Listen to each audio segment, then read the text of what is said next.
अस्सलाम वालेकुम ज़मींदार भाइयों, मैं हूं हाफिज़ फरहान। आप देख रहे हैं सरसब्ज़ पाकिस्तान।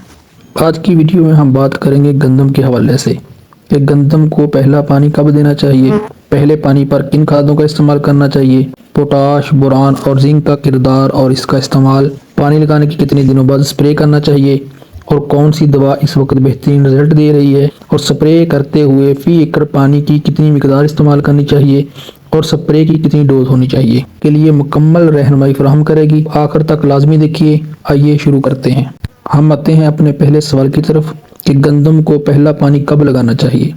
तो ज़िम्मेदार भाइयों, गंदम की फसल में पहला पानी बुवाई के 17 से 21 दिन बाद लगाया जाता है, लेकिन अगर आपकी ज़मीन हल्की है और रेतली है तो पानी आप 15 दिन के बाद लगा सकते हैं। पहला पानी गंदम के शगुफ़े निकालने और पौधों की जड़ों को मजबूत करने के लिए बहुत अहमियत का हामिल होता है। याद रखें, बरवक़्त पानी लगाने से फसल की बढ़ोतरी मुतासर नहीं होती। दूसरा सवाल है कि पहले पानी पर किन खादों का इस्तेमाल करना चाहिए। तो ज़िम्मेदार भाइयों, पहले पानी पर आपको 15 से 20 किलोग्राम फी एकड़ यूरिया इस्तेमाल करनी चाहिए और उसके अलावा SOP या MOP हो तो 12 से 15 किलो फी एकड़ इस्तेमाल करें। अगर बुवाई के वक्त DAP कम इस्तेमाल की गई है तो 15 से 20 किलो DAP भी शामिल कर सकते हैं। अब आते हैं अगले सवाल की जानब कि गंदम को पहली स्प्रे कब करनी चाहिए। तो किसान दोस्तों, पानी लगाने के बाद आपकी ज़मीन जब दरमियानी वत्तर हालत में हो, ना आपकी वत्तर ज़्यादा तार हो ना आपकी वत्तर ज़्यादा खुश्क हो, दरमियानी वत्तर हालत में उसको स्प्रे करना चाहिए। और पहले पानी के बाद जब आप स्प्रे करते हैं तो इस वक्त तकरीबन जड़ी बूटियाँ इब्तदाई मराहल में होती हैं, तो इन इब्तदाई मराहल की जड़ी बूटियों को कंट्रोल करने के लिए आपके पास सबसे बेहतरीन ऑप्शन ट्राई अल्ट्रा है, जो 3 मुख्तलिफ किस्म की जहरों का मरकब है और तमाम किस्म की जड़ी बूटियों को कंट्रोल करता है। इसमें चौड़े पत्ते वाली और नुकीले पत्तों वाली तमाम किस्म की जड़ी बूटियाँ शामिल हैं। इब्तदाई स्टेज पर यह तमाम किस्म की जड़ी बूटियों को बेहतरीन कंट्रोल करता है।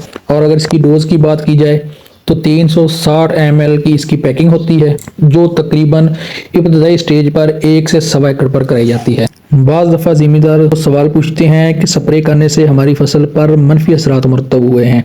तो याद रखें, ये मनफी असरात सिर्फ स्प्रे की वजह से नहीं होते, बल्कि स्प्रे के गलत इस्तेमाल की वजह से होते हैं। मिसाल के तौर पर अगर आपने स्प्रे तार वत्तर में की है तो भी आपकी फसल के लिए मनफी असरात मुरतब होंगे, और अगर आपने उसको खुश्क वत्तर में किया है फिर भी आपकी फसल पर उसके मनफी असरात मुरतब होंगे। लेकिन अगर आपने दरमियानी हालत में उसको स्प्रे किया है, जब उसकी वत्तर दरमियानी हालत में हो, तो ये बेहतरीन टाइम है स्प्रे करने का। लेकिन यहाँ पर भी ज़िम्मेदार गलती करते हैं कि स्प्रे करने के कुछ दिन बाद ही फसल को पानी लगा देते हैं, जिसकी वजह से आपकी फसल पर मनफी असरात मुरतब हो सकते हैं। इसलिए स्प्रे करने के फौरी बाद पानी नहीं लगाना चाहिए, बल्कि वक्फा करना चाहिए और स्प्रे भी अपनी तरफ